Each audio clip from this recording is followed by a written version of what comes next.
अखंडमंडलाकारं व्याप्तं येन चराचरं तत्पदं दर्शितं येन तस्मै श्रीगुरुवे नमः।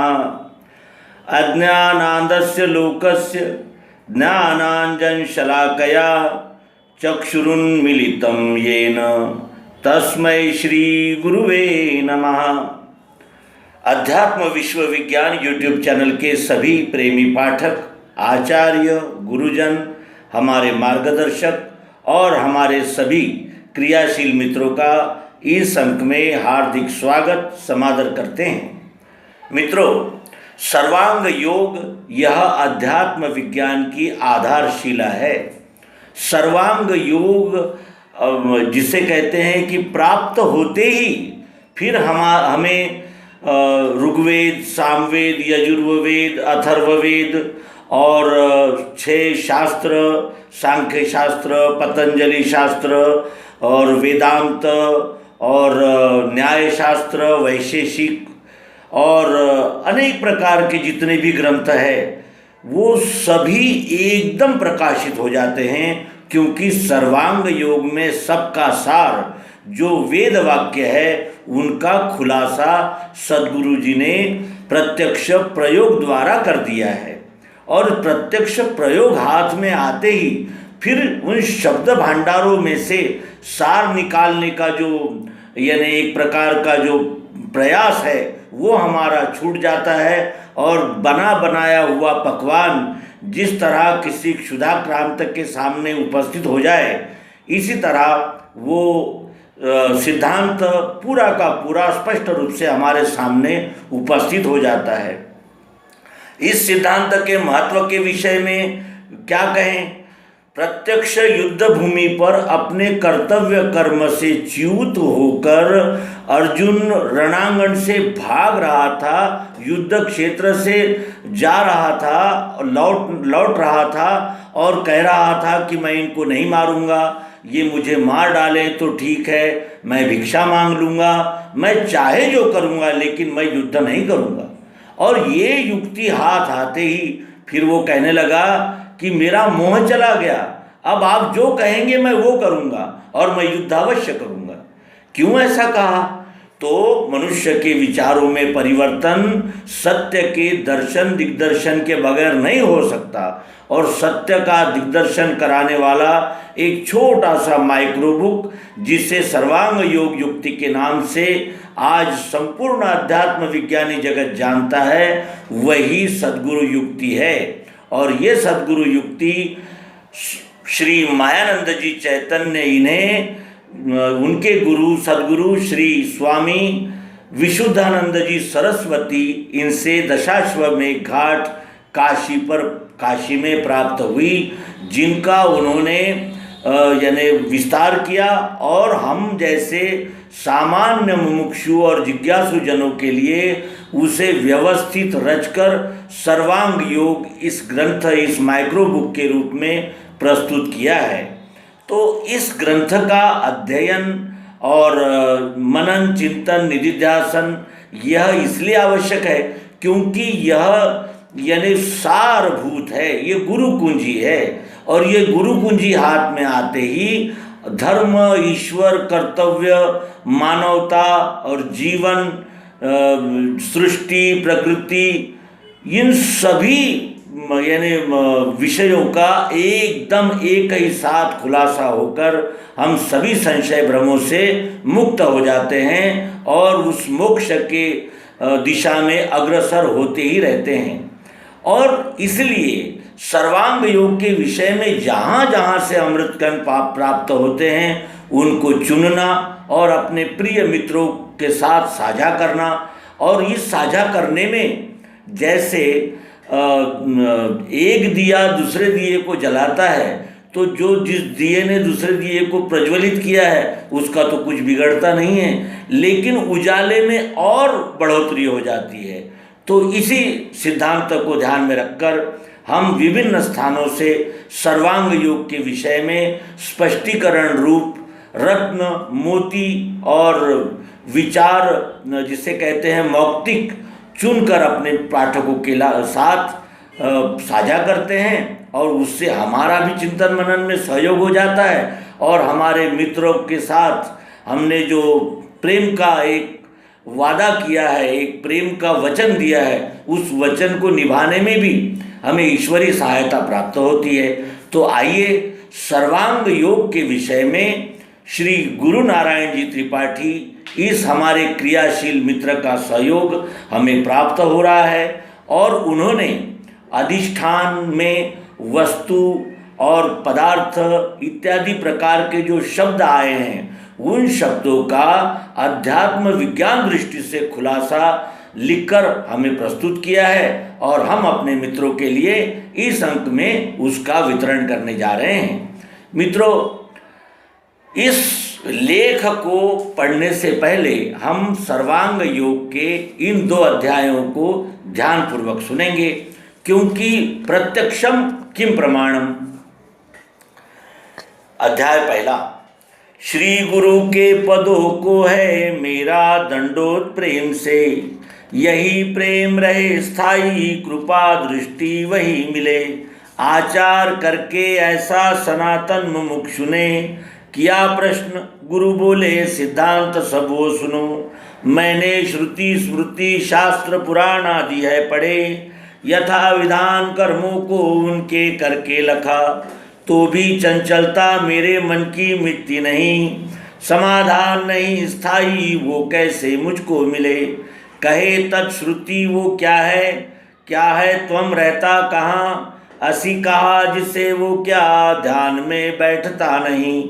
देखना उसको कैसे, जो देखे वह कौन है। जानना चाहता हूँ ये यथार्थ मुझको कहे। यह पहला अध्याय मोक्ष इच्छा दर्शन योग। अब दूसरा अध्याय देखें। यह प्रश्न मुमुक्षु का सुन के श्री गुरु कहें, लक्ष्य सिद्धांत का जो सो निश्चयार्थ स्वरूप के। यही विज्ञान की रीति साक्षात्कार स्वरूप का, इसी का बोध होने से दृढ़ निश्चय है मिले। जड़ चैतन्य की ग्रंथि छूटने का सुमार गए, बता से अपने आगे रखना भूलना नहीं। फिर वे सूक्ष्म दृष्टि से देखना बोध के लिए, ये में बोध होते ही मुक्ति है ब्रह्मजाल से। दूसरे अध्याय में सद्गुरु क्या कहते हैं कि जड़ चैतन्य की ग्रंथि छूटने का सुमार गई, बता से अपने आगे रखना भूलना नहीं। अधिष्ठान अपने आगे रखना, जिस वस्तु पर प्रयोग करके सत्य को जानना है उस वस्तु को अपने आगे रखना। यह उन्होंने अध्याय 2 गुरु स्थापन योग में हमें निर्देश किया।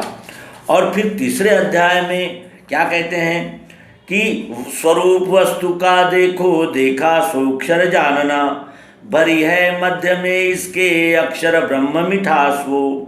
नाम शक्कर जो है वो पुरुषोत्तम भाव है। प्रेम का ये निज स्थान ध्यान के हेतु से कहा।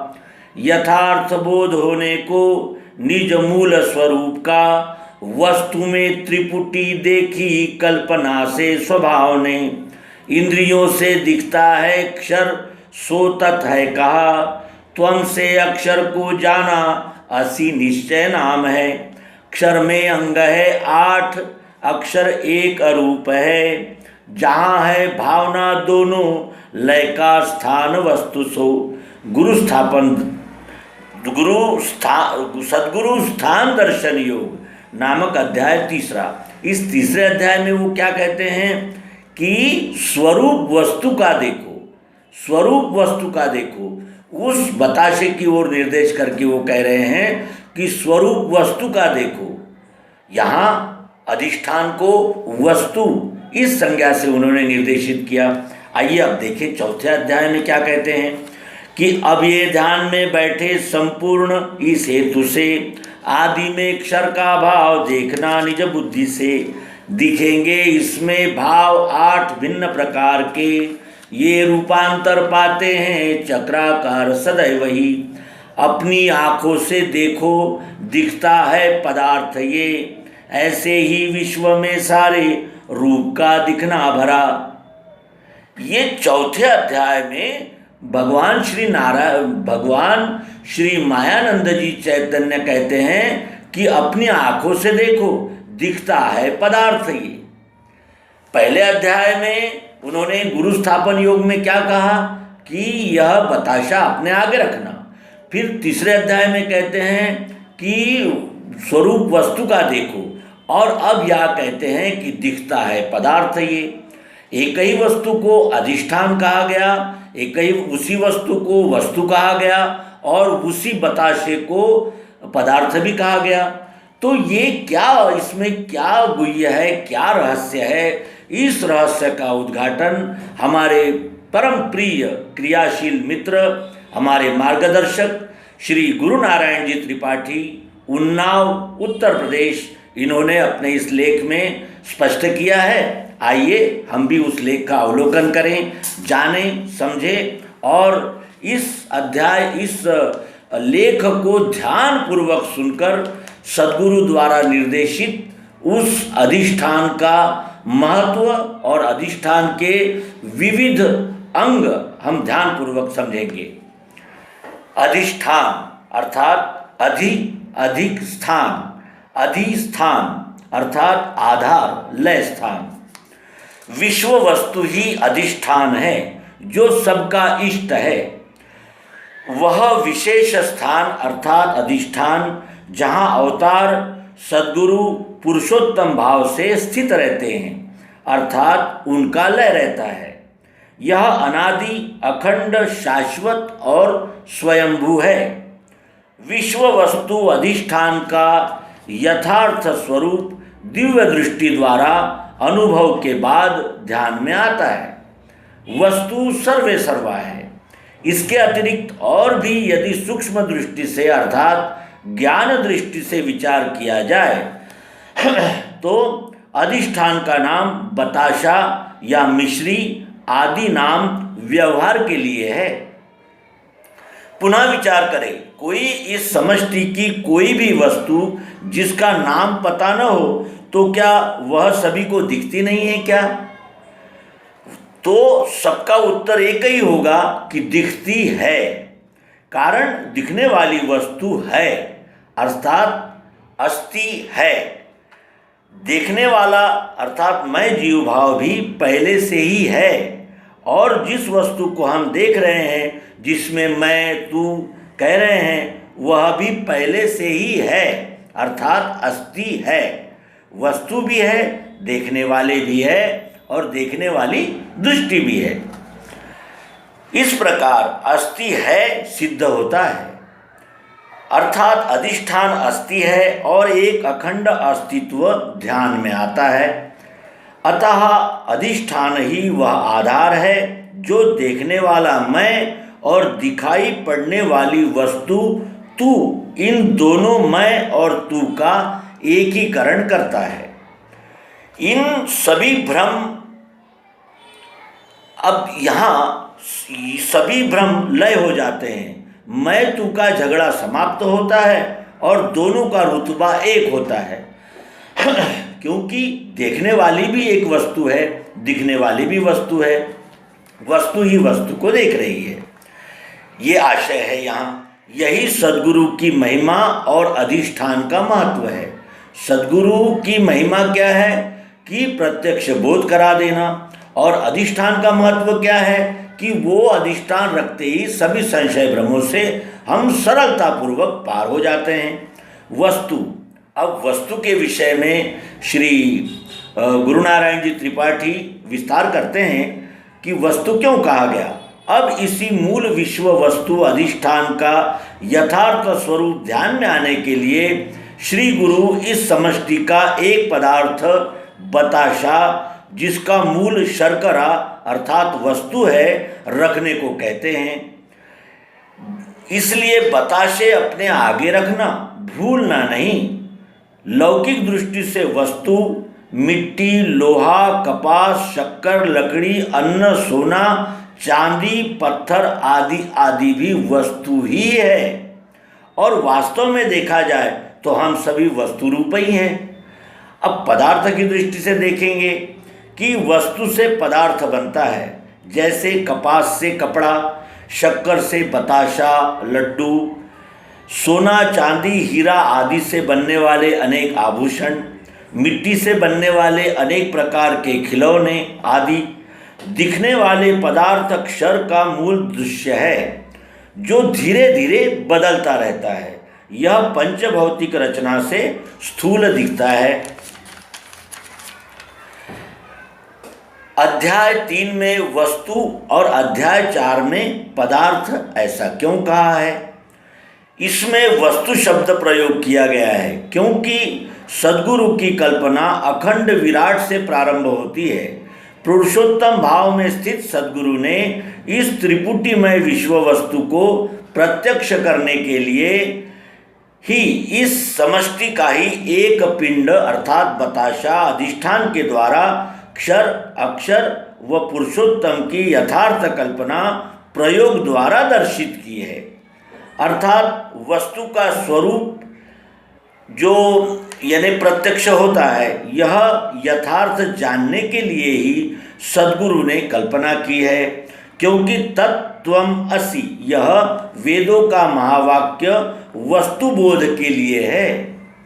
वेदों का महावाक्य वस्तु बोध के लिए है। और यह ध्यान रहे कि तत्त्वम असि का प्रश्न अति तीव्र अधिकारी मुमुक्षु का है, अर्थात सतोगुणी का सतोगुणी मुमुक्षु है। इसलिए जो आरत अधिकारी पावहूँ गूढ़ तत्व नहीं साधु दुरावहूँ, इस श्री रामचरितमानस का उन्होंने यहाँ उल्लेख भी किया है।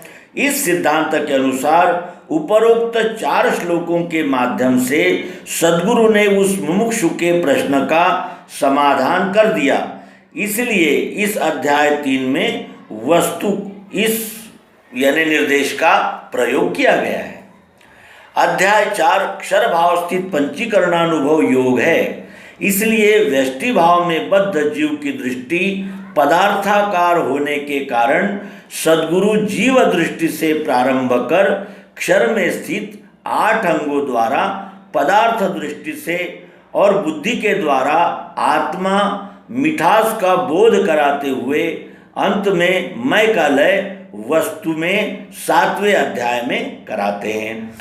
अब अध्याय 3 तक सद्गुरु वस्तु की बात कर रहे थे और चौथे अध्याय में पदार्थ कह रहे हैं, क्योंकि चौथे अध्याय का विस्तार सतोगुण का तमोगुणी व्यक्ति और रजोगुणी और तमोगुणी के लिए है। कारण जो मतिमंद लोग हैं, जो ठोक बजाकर देखने में विश्वास करते हैं, अर्थात जीव भाव में बद्ध कलियुग का मानव, ऐसे संपूर्ण मानवता के हेतु मोक्ष का सरल सुलभ साधन प्रत्यक्ष प्रयोग द्वारा स्पष्ट होकर संपूर्ण संशय भ्रम का निराकरण हो जाता है। तो इस प्रकार हमने अधिष्ठान को वस्तु और पदार्थ ये किन किन दृष्टि को ध्यान में रखकर निर्देशित किया गया है, इसका हमने श्री गुरु नारायण जी त्रिपाठी उन्नाव उत्तर प्रदेश के लेख से बोध प्राप्त किया। मित्रों, इस अंक यानी इस लेख को हमने संकलित करके प्रस्तुत किया है और इसमें कुछ त्रुटियां जो मूल लेखक ने जो स्पष्टीकरण किया है वो कुछ छूट जाने का भी संभावना हो सकती है। आपसे प्रार्थना है कि कमेंट बॉक्स में आप अपने प्रश्न प्रस्तुत करें, जिसका निराकरण हम अपनी यथामति और अपने सभी मार्गदर्शक गुरुजनों की सहायता से आपको अवश्य प्रस्तुत करेंगे। इस प्रार्थना के साथ इस अंक को विराम देते हैं और आपसे भी प्रार्थना है कि सर्वांग योग यह सद्गुरु योग युक्ति है, इसका मनन चिंतन निधिध्यासन किए बगैर हम संशय भ्रमों से मुक्त नहीं हो सकते और इस जिसे माया जाल, भव सागर और दुखों का भंडार और परिवर्तन होने वाला अक्षर आदि नामों से आतंकित किया जाता है, इसका भी वास्तविक स्वरूप हमारे ध्यान में नहीं आ सकता। इसीलिए सर्वांग योग का अध्ययन यह हमारा प्रथम कर्तव्य होना चाहिए। यह सूचना करते हुए आप सभी का धन्यवाद प्रेषित करते हैं और इस अंक को विराम देते हैं। हमारे सभी सहयोगी मित्र और आचार्यगणों का पुनश्च धन्यवाद। नर्मदे।